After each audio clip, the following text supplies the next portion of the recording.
Hi, folks. You are watching and listening to another special edition of Sipping Off the Cuff. I'm your host here, Mike Morales in Southern California. That gentleman, that stranger over there is Jay Silverman, Tempe, Arizona. Jay and I. We were discussing off camera. We haven't done one of these in a while, man. We had to go on some crazy hiatus, and that's your new place because that's how Jason is. That's how he rolls.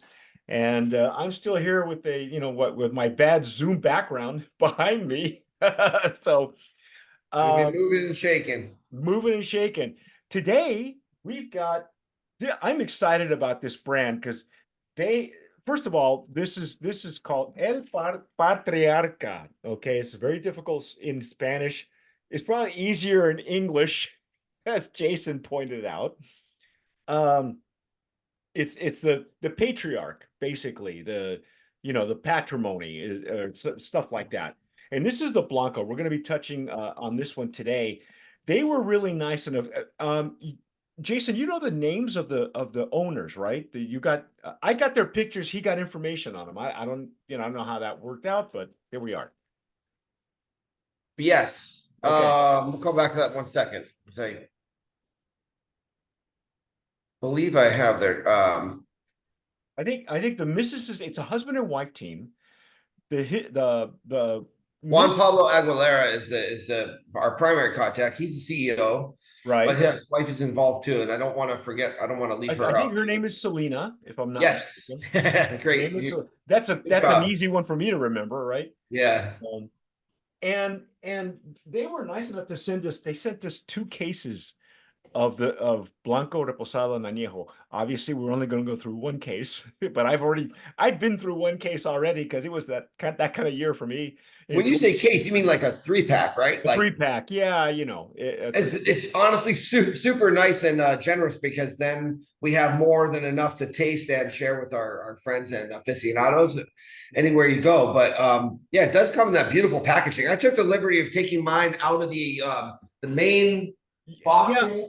it was the box had like cellophane on it. I mean, you had to really struggle and fight to get the shrink wrap off just the box. So I mean, that's it's a beautiful bottle with the agave etched into the glass, and then right there, right there. proudly displaying the Mexican flag and 100% blue agave, which is critical, of course, if you're buying a bottle of tequila. So, Don Andres Z Barba is the original. I believe it's Juan Pablo's grandfather. His name is on the bottle as well. And as you can see, I did break into this one, but I had to hoard it for myself because after having the first bottle alone, I said I better put this stuff away because I'm gonna have a problem. Now, Jason, when you broke this open, did you have a problem with the knob? These are the kind of Um, I did, but I thought maybe I live in Arizona, so the shipping might have been a little abrasive on these bottles because I was getting them shipped in a truck and but that yeah, they weren't like 100% perfect, but it was pretty manageable. well, they sent us a couple of pictures of them while they were bottling this brand, and they're on the line, doing the labeling and stuff like that, and it's always fun to watch a brand owner watch their that's basically their dream coming true, where they're on the line watching their stuff being bottled, and then they're putting them in the boxes, and then the boxes onto the pallet, and then being shipped into the US. I mean, that's the dream, man, because the nightmare happens when the pallets get to the border, and then you Yeah. have to sell this stuff. I will be careful, folks. If you have had this tequila, we received our shipment like late 2023, and so we moved them over to the 2024 Brands of Promise competition. And I will say these knobs on a couple of the ones that I had will pop off the cork. And this is a synthetic cork. It's a black one. This one didn't happen, but I think the other two were synthetic. They were not black. My guess And is they'll probably change the cork at some point in the first year or two of the brand, but oh yeah, yeah, yeah. overall the brand's only about a year old or two. Is that right, Mike? I think so. Very, very new and not very widespread. So you know what? Let's pour it. Let's pour the juice. Let's taste it. Let's dissect it. I mean, this is all pretty much all the information we got, but as usual, we're just going to taste it and tell you all the ins and outs. I'm going to pour mine in a Stazo Jarrito for tequila. And there's my Blanco. I'm not sure if you folks can see that. What are you using, bro? Oh, you're using wow, that's a fancy glass, man. Yeah, I mean, when after I moved, and you know, part of the delay was my fault because I've been moving from one part of town to the other. But this, the glasses seem to disappear when you make those crosstown moves. Yeah, you forget where they are, and then when you find them, it's like Christmas. Is that a Bermioli? You got a Yes, yeah, it's a ah, Sergio you dog. Bormioli That's the hand ones etched. I have a yeah. I don't know if I received mine from Romeo Ristov before he passed away. Romeo is the originator of the Stasso Jarrito, and we were in communication with Romeo and now with his son. But it's Chisholm Trail Craft glasses. If you folks are looking to see where you can get these jarritos, these were designed specifically for agave spirits, and this one is for tequila. So it's got a bigger chimney, and you'll see when I do the reposado, I like using the wider mouth ones. But he also sent me a set of Bermiolis. Did he send a set to you also? These are etched. I They're don't have a whole set beautiful. or anything, but I mean, this one is kind of special to me because it goes back pretty far, and it's still you know, it's kind of a unique one of a kind hand etched glass. So, you know, I don't have like I said, after moving, the options are limited, but this is pretty awesome to have. That's an So awesome glass to have. It's yeah, it's perfect. I use it for like extrañejos for very special occasions. I don't break them out all the time, but they are perfect for aged tequilas.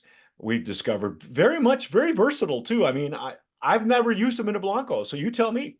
Let's see what we get oh, on yeah, the I've done nose. Blancos here before. I mean, they're very versatile, you know, for all agave spirits, but it's a special glass, and this Oh, is oh my God. my return to Tequila Aficionado after quite a while. So why not? Yeah, you might as well celebrate, right? What are you getting? Tell me what you get off the top of your nose, man. I'm This is getting a bursting blast of like melon and uh, tropical melon and papaya. It's really nice. this and it and at the bottom of this, and I kind of poured myself a bigger pour than I normally do, but at the bottom, there's a lot of baked agave. I mean, when I popped this cork, and thankfully I've had it sealed on my living room floor for weeks because I just again I had to hide it. Easy. I had to. That's why I'm late to to this review because I had to go find where I hid them. Well, So Tequila Aficionado has been going through a revamping, and it's exciting. So they get a lot of yeah.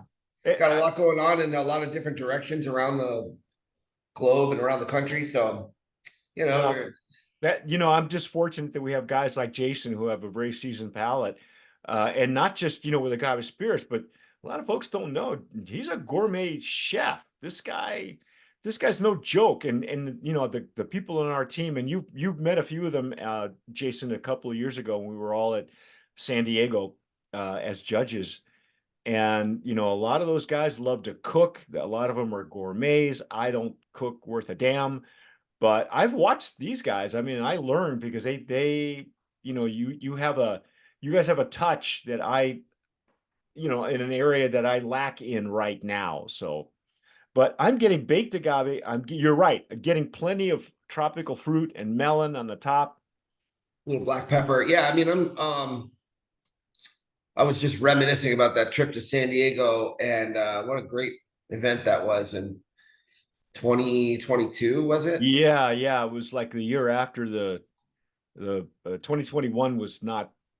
I don't think we that was when they first were doing it outdoors as judges, and then That was 2022 is a when that was an our whole excellent group of us showed conference up. of tequila aficionado TJs, and it was pretty memorable occasion. It's really Yeah, I wish I could really remember great some of trip.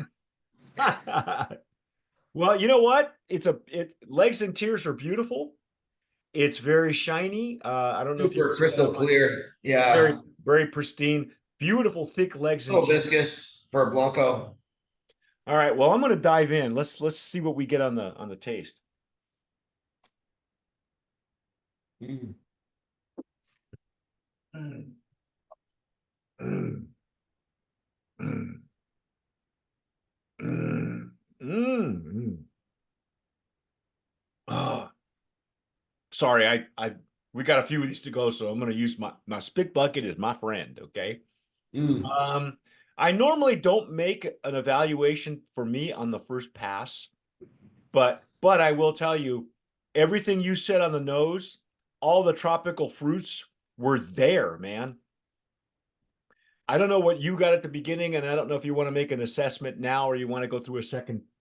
I mean, my first impression, I get like some nice bright citrus and pepper on the palate, which is it's a very overall very pleasing, mouthfeel and a slight finish. I got to get more into the finish, but it's and to do that, I'm gonna actually, Gonna you have to know, swallow. Yeah. go for it. But I gotta, cruise around with the family later. But and Well, the spit bucket is your friend, man. We are no, but professionals. this Do not attempt this to. aroma is starting to open up nicely, and it's really just It's deep. very nice, well made,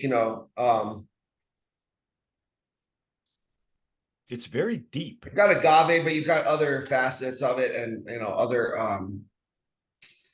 aromas and I flavors. The I'm citrus and getting the like pepper are really nice.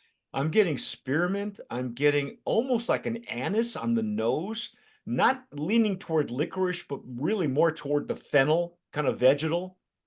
I'm still getting more of that melon, citrus, and pepper category, and it's just really nice. It's got a great mouthfeel. Well, let me go in on the finish one more Yeah, time. See. let's go in there for a second pour here.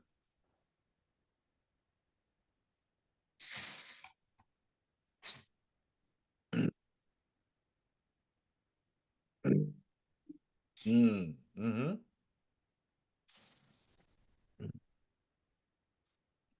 Oh, that is a got a really nice. It's got a Wow. really nice taste on the finish. It's very well balanced, but it's not hot or peppery, but it has like just the amount of pepper that you want. But I get a little more vegetal as on the finish, in addition to the pepper and the melon. I get a bit Yeah. more green vegetal, and Yep. Yep. it's just fresh agave, and it's just outstanding, really. The lip and gum numbness on this thing is spectacular. What a finish. Yeah, it's good. It's It's a really great finish. nicely made, and you can see every detail that they from the communications and the labeling and the unique bottle with the etched agave, and obviously they're going through each step of the process in a very thorough manner, and Well, I try get in making a quality product. I It's not get the impression this this is isn't very just much old this school. isn't just a tequila that was thrown in the bottle. It was definitely some time and planning and effort, thought, and the whole process of the. And of course, that's what makes tequilas unique is like there's so many different steps in the process that you can alter and change and modify and create. That's just what it's all about. Well, now, did you get you got the full name of one of the founders, correct? Because I you mentioned that off camera. I Uh, did. Yeah, I have the notes on the history of the brand, but let me oh give yeah, you well the give us names too. I tell you what, let me while you do that, I'm gonna look for some information here that I'm gonna look for, but Yeah, I'll give you what I have because the other one I like lost in a file here, but let me okay. I'll give you what I do have, which is pretty wonderful history, tradition, legacy, and passion of their family growing agave since 1920.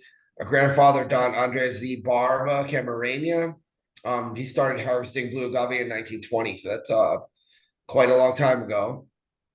Um, and then I guess he was working with Salsa at some point in those early years, and Okay. he started his own tequila factory in Hacienda La Penuela.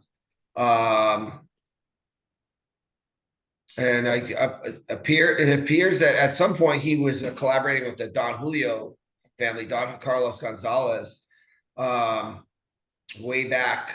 So really historical pedigree in the industry going back many years. Now, These I guys are will not new to the game. They ended no, up growing but agave and the relationships that were created back then. I will tell you that I did the research. Let me give you the gnome number so you folks have it. 1605.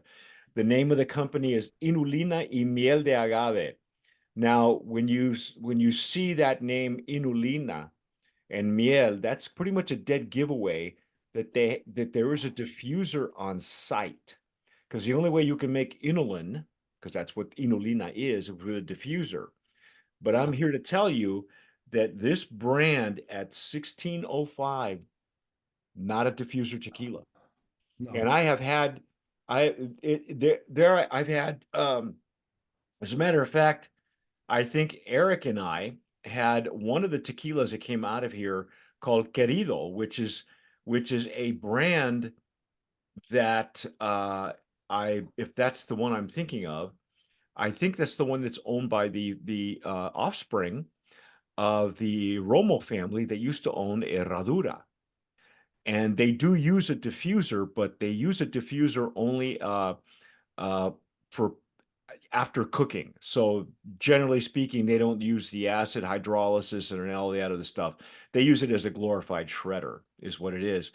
But I gotta say though, Jason, and you and I have had several tequilas under our belt, diffuser and non-diffuser. This doesn't have the diffuser flavor to it. This is pretty No, no, much, you can tell by tasting it's pretty traditional production and it's excellent. So I had no doubt about that at all. yeah, me neither. So I would say for those of you who are looking for a safe brand that comes out of this distillery, one that is more old school. I'm gonna here, look, I'm just gonna go do it. I'm gonna jump on that limb. I'm gonna go brand of promise nominee in this Blanco category. It's really full flavored. You're the mixologist, man. You tell me. This is gonna stand up to any cocktail you can put together, right? Oh, absolutely. Yeah. I mean, make an amazing Paloma. So yeah, I mean the quality is really good. It's like a nice start to this day because I'm really looking forward to trying the Reposado and the Anejo, the colors, very intrigued because of course you need a great Blanco to get into the barrel. And yeah, these guys have done an amazing job at the tying together the family's history and relationships with their Yep. now they've come full circle with this modern approach and it's a classic.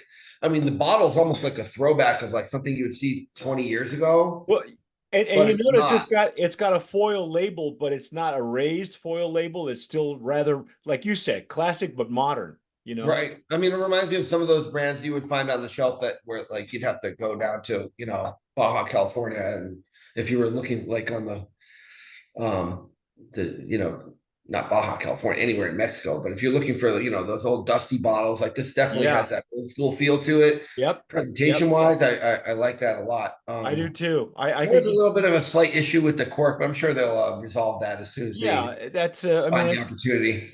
it's not the first brand, and it won't be the last one that'll pop off in your hand. But anyway, folks, that's our take on El Patriarca. This is the Blanco, but stick with us because like Jason said, we're going to go through the Reposado and Añejo, and I think both of us are going to be really impressed with the rest of the line. So that's our take. If you've had it before, tell us what you're doing with it. I don't have a price point for this one, but if you what tell us what you're paying for it, because I tell you what, the quality in this bottle, I wouldn't be surprised if it's close to like a $50 bottle, but I have a feeling it could be less than that. I mean, I'm not sure. We'll do some research off camera and we'll figure out what the rest of the line goes for. But stick with us. That's our take. I'm Mike Morales here in Southern California. That gentleman out there is. Jay Silverman in Arizona, Phoenix, Arizona. You have been watching and listening to Sipping Off the Cuff on Tequila Aficionado Media on all of our channels and networks. Please subscribe. Go to our website. Subscribe to the newsletter. This is our 25th anniversary here coming up in July. We've been doing this for 25 years, and Jason's been with us for like the last 5 of that. So he's been around the block a few times. But subscribe, follow us on Instagram, follow us on Facebook, follow us on Twitter. We're all over the place. And whatever you do, folks, tomar sabiamente. Sip wisely, friends.